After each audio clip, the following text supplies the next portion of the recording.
course, the students of the Lyceum of the Philippines University enjoying the action right here at the Phil Oil Frankie Center. We mentioned these guys, Jason David, Renzo Navarro, red shirts. Exactly, the Yes. perfect term, red shirting for the Scarlet and Gray.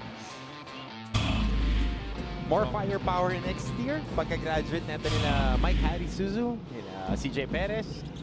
MJAI from Recto to Intramuros. Isang sakay lang ng jeep yan. Oo. Pero nga, dribble drive offense para sa San Sebastian. Kalisaan gets free. Here we go, jump shot. Too strong. JV gets the rebound. Tumatakbo na naman ang mga Pirata. Ayaay, good pass inside. Gets his own rebound. Ayaay with a floater. Wala, rebound by Bulanadi. Pushing the tempo. Michael Kalisaan. Kalisaan! Yes. Kanina pa niya hinahanap yun dahil kanina meron siyang size advantage over CJ Perez pero may make up ni CJ with his athleticism eh. Just small ball action dito. Parehong kupunan. Marcelino against Bulanadi. JC gets a screen from Young. Ayaay, too short. Rebound by Ranzel Young. Pero nakuha ni Capobres. Clear possession now for LPU. A good block by Bulanadi. But that was a foul called on, I believe, Jeff Santos. Pushing foul. Two small foul there. You can't stop raving about how LPU is defending. Lagi silang in the face of the offensive player. From the backcourt pa lang, naka-pressure na. And ito, matatawagan ng foul dito. Ito kay JV Marcelino nga. Dahil gusto nilang patanggapin itong ball handler and then the blind side double will always attack. And most of the time, it's the man of the inbounder. That is basic principles of a run and jump. Yes, run and jump of a full court press. Texas Tech ni Coach Bobby Knight. And another foul here on JV Marcelino. Pwede ring pumaret. Oo, dito sa atin. Sa FIBO, the pumaret system in collegiate basketball, but nasa JV Marcelino. The blocking foul on Alex Desoyo. 3 team fouls right away. Nilinis na ni Coach Topez yung tape na nasa lapag. Wala pang 2 minutes, 3 team fouls na. Not good sides for LPU. Capobres sa taas. Pupunta kay Arsiaga. Arsiaga hands it off to Desoyo. Desoyo, fake handoff. Desoyo at the post. To Kalisaan. One-on-one. Hounded by Young. Bulanadi. The jab step. Bulanadi with a right-hand layup. Pero rebound ulit ng Baste. Offensive rebounds para sa Baste right here. Pero kuha ng Pirata ang bola. Santos. Pero good defense there by Bulanadi. Run and Hindi yung gustong pace ng San Sebastian mix. Yung palitan lang ng palitan ng possessions. But hindi mo kayang sabayan yung pace na gusto ng LPU Pirates and JC Marcelino. Right there, running kahit mintis yung layup. Ito, makakuha sila ng turnover. JV gets a turnover. I would take a layup, magbimintis. Then there's JC Marcelino. Check that, hindi pala yung layup. Mukhang layup eh, pero throwing it down at the last moment. And this has been the story of at least the last few minutes of the ball game. Mabilis yung pace. No clear possessions for either team. Limited set plays as they rely on the running games. And it has been the story for LPU the past 2 years. This season 94 and season 93. They play with pace. They play with space. They play with high-intensity defense. Doon sila nakakakuha ng mga puntos. Number 1 at pace, meaning maramihan talaga ng possessions to be able to have more chances of scoring. Number 1 in pace ang LPU at 90.79.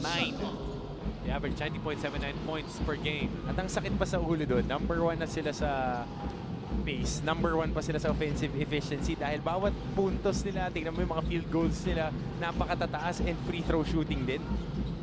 Just very efficient on those ends for LPU. Ito na nga, clear possession by Baste. They need to cross the timeline, but they get hounded, they get limited. Baga, hindi nakatawid at the second place itong Baste. Just jamming the driving lanes, maximizing the space. Pinadadaan lang nila sa sideline. And yung mga ball handlers ng San Sebastian, medyo nagme-minor-minor na rin dahil nakuha na sila ng maraming turnovers. So far, only 4 points scored by both teams in this second quarter. Cross-court pass to Santos for 3. Too short. Rebound by Calisaan. 5th rebound of the captain. At nung huli nilang laban ng first round, he had a double-double, 12 and 12 para kay Michael Calisaan. Valdez, may tangan. Hinahanap si Calisaan. Valdez to Bulanadi. Against Nyong, Bulanadi. Right-hand layup again. A strong finish to the basket. Sabi mo, ambidextrous. And switching it on the top of the jump. And that's good habits. Jumping with 2 hands. Taking contact, switching it at the last moment. That is a skill that not anybody can do. Baga, to the right, to the left. Abobres. Bulanadi gets free. Gets a free lane. Make that Michael Calisaan gets a free lane inside. Yung mga tira ng San Sebastian, binabali pa sa taas kasi natatakot sila may mga shot blocker. Oo, at saka kahit yung mga guards ng LPU, kondisyon kayang sumabay. In condition ang 3-point basket. Si Jeff Santos extends this lead to 13. CJ Perez doing it on both ends of the floor. Kicks it out. Santos back to back. Back to back sana. Good pass by CJ Perez nonetheless.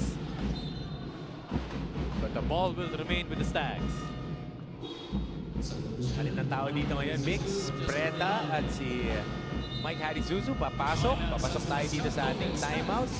Ito muna yung galaw ni Michael Calisaan. And this clear lane to the basket is our Vivo X21 perfect shot by Michael Calisaan. Abante po ang LPU Pirates 32-19. Magbabalik po ang Season 94 ng NCAA dito lamang sa Sports in Action.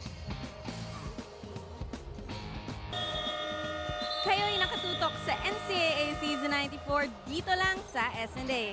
Isang bowling tournament ang kakaibang team building ng LPU Pirates. Isa daw itong paraan paano sila magbuo ng tinatawag na Family Beyond Basketball. At ang kanila namang champion sa event na ito, si JV Marcelino, Enoch Valdez, Carlumbao, Jeff Santos at si Coach Topex Robinson mismo. Sa pagpo-post nila ng photo sa Instagram, nag-comment pa nga si Babes Bolik ng San Beda at sabi pa niya, Coach Topex, matatalo ata kita. Ang sagot naman ni Coach, yan din sabi ng players ko bago kami maglaro. Back to you, Mix. Yan naman ang kagandahan, of course, for team building, team bonding. As a Michael Calisaan makes the tawag ng key jumper. Kumbaga yung makawala ka lang ng, from your usual grind, Coach Hammer, whether if it's volleyball, football, or in this case, bowling. Dahil pagkakataon din yan to recuperate physically and emotionally and most especially psychologically. Dahil yun yung mahirap na maipagpag, yung pagod na utak, lalo na doon ka na-burn out talaga. The stop here by San Sebastian. Bulanadi, one-on-one. Bulanadi with a hard drive to the basket. Sabi mo nga, grinding it out for his points. But grabe yung skill set ni Alin Bulanadi, no? Oo, talagang attack right, pihit papunta sa kanyang left side. And he gets this rebound. Enoch Valdez manning the point. I mean, that Ian Valdez rather. Bulanadi for 3. Oh, all air on that one. Heat check for Alin Bulanadi. Oh, air meals that shot. Ito yung galaw. Jab step to his left, dribble to the right, cross, half spin, take the contact, binuhat na lang. Taking a basket. So Alin Bulanadi right now is leading the way. Pero ito na nga, stop by San Sebastian. Michael Ari gets fouled by Kim Cinco. And medyo na-stall dito ang openso ng LPU.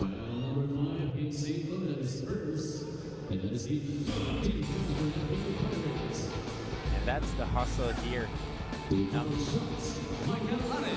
San Sebastian. At yung gusto nila yung high possessions, ragtag, takbuhan lang ng takbuhan, wala gaano nakakashoot.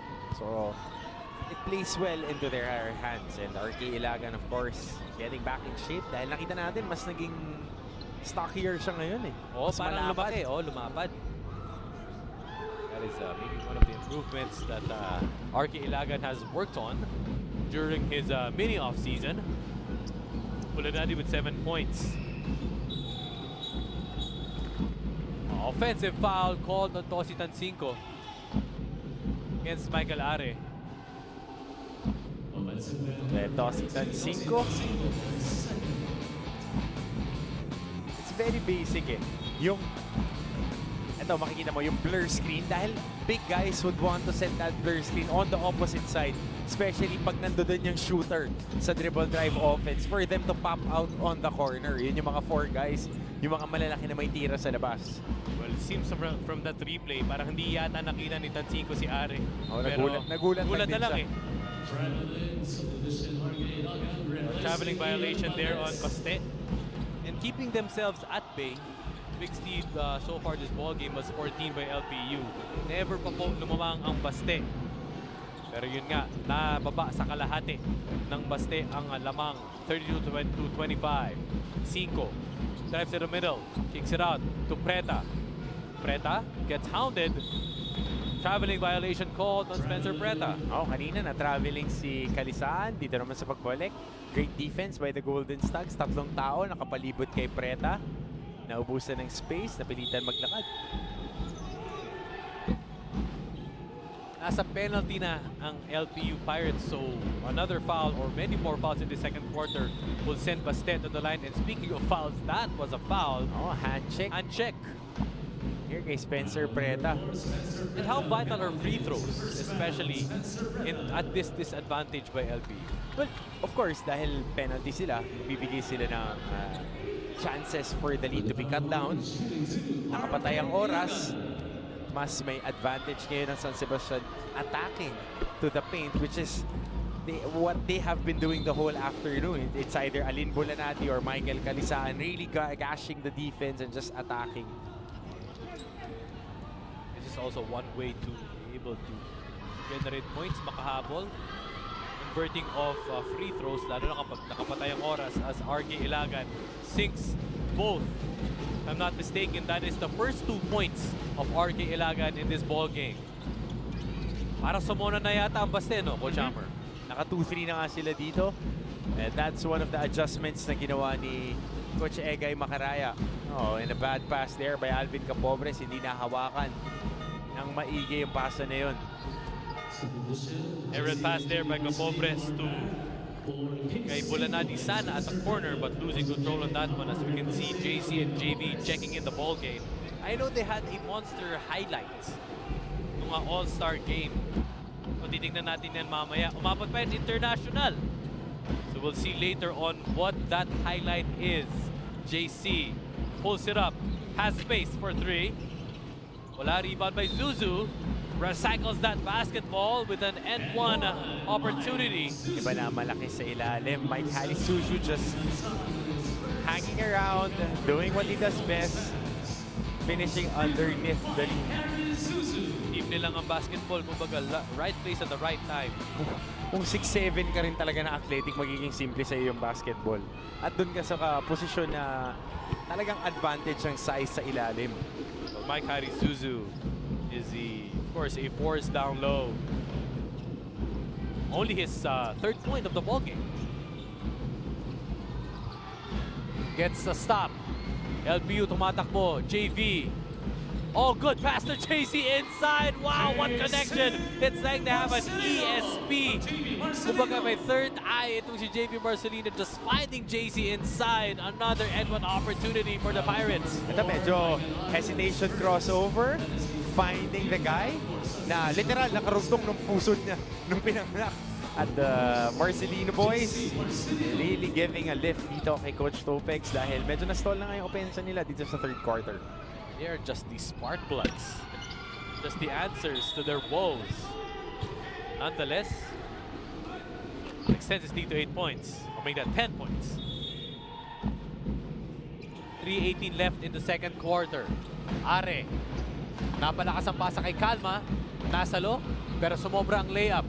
Tumatakbo ulit si JV. CJ. Tosi for 3.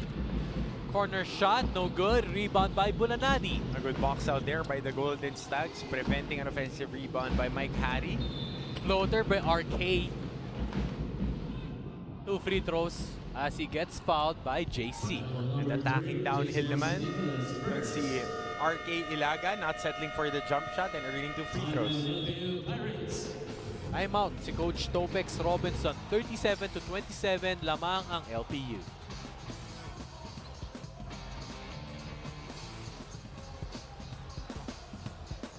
Well, you can see on the screens right now, Alin Bulanadi averaging 16.6 boards, 2 assists per ball game. Besides that, Coach Hammer, Alin Bulanadi is so efficient on the offensive end.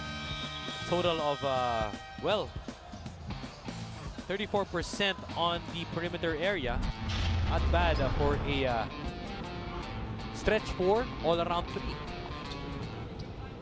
And just playing any position that is needed sa ngayon para dito kay Coach Egay Macaraya dahil medyo limitado ang kanilang length at height sa kanilang koponan. They make up for it with grit and skill. Well, besides the 16.6 rebounds, also averaging 2 assists and close to 2 steals per ball game, RK Ilagan. In this season, in the 5 games he played, 13.8 points. We mentioned that a while ago. But right now, 4 points off the bench for Coach Egay. Vilapando, pumasok sa laro. Ito na ngayong zone defense ni Coach Egay Macaraya. It's like a 1-2-2 zone. To Perez. Up top to JC. To JV at the right wing. Drives to the baseline. JC. Pupunta kay Perez for 3. Malakas. Rebound ni JC. JC. Squeezing his way in. Tancinco. Tosi. Oh. A blocking foul. A bailout foul called on RK Ilagan. Siya pa medyo nasaktan dito, Mix. Pero makikita natin okay na sana yung defensive set nila dito. Hindi lang nila na-secure yung defensive rebound. And that is one thing also, finishing the defense, getting those rebounds. Great point right there, Coach Hammer. Satoshi Tancinco, a great shooter. Yeah, shooting big man of Coach Topex Robinson. Averaging, well, in 9 games, 7 minutes a game, 2 points, 2 boards per game in the first round. Itong si Tosi Tancinco. 10-point lead, abante ang mga Pirata. Don't press para sa Pirates. Vilapando gets a stop. Ito na nga, tumatakbo. JC! Oh, gets blocked by Vilapando but recycles that basketball. Ito si CJ Perez. Entering double digits dito si CJ Perez. But great hustle there by Villapando. Di lang nakuha yung possession na yun. Ilagan, good pass to Villapando inside. No good, a rebound by RK. Again to Calma inside. Reverse layup for Calma is good. And one of the most improved players dito ngayong taon, itong si JM Calma. Last year medyo hindi pa niya na-finish yung mga ganun. Ngayon, ang bilis na ng release din niya. Perez drives to the middle, forced shot. Wow, rebound by the towering Mike Harry Zuzu. And what can you do against that guy? Ito yung chase down, pin down. Dinikdik eh. Oh, pero nandun si CJ Perez to not give up on the play and get a basket. This one was the good finish. Slick finish. Parang Anton Jamison, di ba? Quick flip shot sa ilalim. Like Harry misses the first. 3 points, 5 boards, uncharacteristic in terms of scoring for Mike Harry this game. Now 4 points. 11-point lead for the Pirates. Are and Ilagan, the backcourt combination for the San Sebastian Stags. Ilagan, clear right lane against Ayay. Ilagan. Well, too aggressive there on that help defense is JC Marcelino. And Ilagan will get 2 free throws. Ito na nga yung drive ni Ilagan. Nahuli ng konti, pero pag help ni JC Marcelino, umabit. All contact, all body on that one.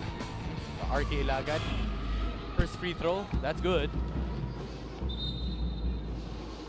RK Ilagan, we want to see him excel in this second round. Additional firepower. At mabigat yung 14 points na yan sa opensiba ng San Sebastian. RK Ilagan is known to be a 3-point shooter, can just score at will. But so far, his points all is coming from the free throw line, but very efficient at that. 5 out of 5, 100%. Make that 6 out of 6. But still, no, the story of this game is LPU not really, you know, separating themselves in terms of the stacks, just keeping themselves at bay itong stacks within an average of 7 to 9 points. Pero in a blink of an eye, kaya mag-run ng LPU ng ganun-ganun na lang. Nakita nga natin, first minute kanina. 7 straight points. The first point of the board, on the board rather, is Spencer Preta. Perez. 2-man game kay Zuzu. Sa corner, binigay kay AI. Reverse layup. Rebound ulit ni Zuzu. But a foul on that one. Hinawi. Offensive foul on Mike Harry Zuzu. At nanggigil doon si Mike Harry Zuzu na pumihit papunta sa gitna. Ito yung reverse layup try. Pero ito, yun. Nakita. Kinalawit yung bewang dito ni JM Calma. But still here. Stealing the basket for LPU. JV Marcelino converting on that one. Oh, ankle breaker by RK Ilagan. Ilagan to Capobres, pero natapik ang bola. 9 points of turnovers para sa LPU Pirates, courtesy of JV Marcelino for that 9th turnover points. 2-for-1 opportunity para dito sa San Sebastian. And 17 seconds left on the shot clock. Bulanadi on the inbound. Nag-shift na sa man-to-man ang LPU. Are.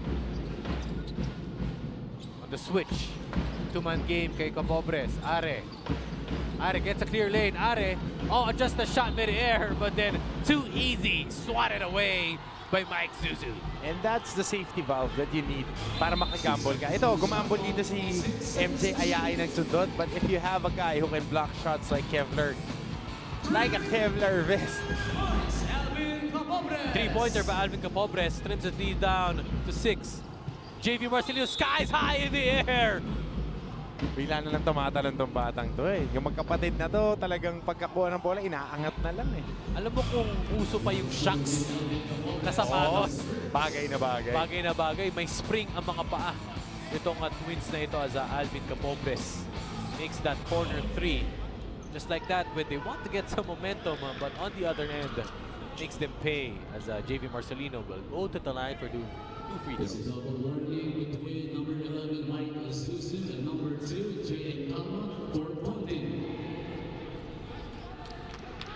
warning. Calma and Zuzu getting physical inside. Makes the first. Kanyang twin brother na si JV, we rarely see them Na hindi magkasabay naglalaro. sa court. Oo. 11 points, 3 boards. 8 points para kay JV. Under a shot clock. Perhaps the last possession time para sa San Sebastian. Ilagan. Against Perez. Ilagan, good defense by Perez. Now to Are. 10 seconds left in the second quarter. Are, pinasayaw ng konti. Ilagan for 3. Short. Rebound by Ayay. 2 seconds left. Ayay with a heave. Almost. Sorry dun si Ayay kasi nalibre si CJ Perez, but nonetheless, that's okay for them because they're up by 10 points in the first half. And even though that's a 10-point lead, San Sebastian is always there in striking distance sa bababa nila sa 6. It was as low as 4 dito sa quarter na to, but they always had the answer when San Sebastian has a run. all the answers for Coach Topix Robinson itong Marcelino Twins once they check in the ball game. And they will need more answers from this guy. Michael Calisaan, the captain for the San Sebastian Stags. JV Marcelino, that connection, that twin brother connection. JV and JC. Mga kapamilya, abante po ang LPU Pirates. 46-36. Magbabalik po kami dito for halftime analysis and more dito lamang sa SNA.